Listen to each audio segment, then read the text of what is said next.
So before we begin customizing our theme, we're going to want to make sure that we don't have any extra plugins, and we're going to uninstall any unnecessary plugins that we might have. Themes come along with plugins. What they do is they kind of just give functionality, additional functionality to the WordPress theme. But sometimes if you have too many, they can conflict with each other. So we're going to go ahead now and delete the ones we don't want to use. So we don't need Jetpack, we don't need Mojo or Hello Dolly.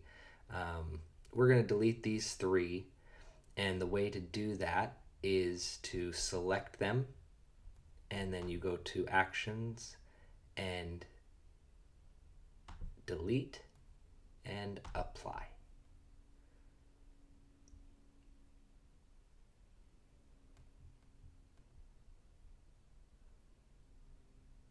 Okay, and we're going to want to delete those. It gives you like a warning. Are you sure you want to delete it? Yes, we want to delete it. We don't need them. Going back to the dashboard.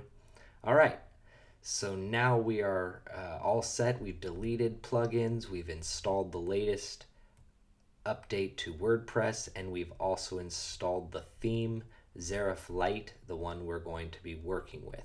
So now we're ready to go, and we're going to start customizing our site to make it our own beautiful professional looking website.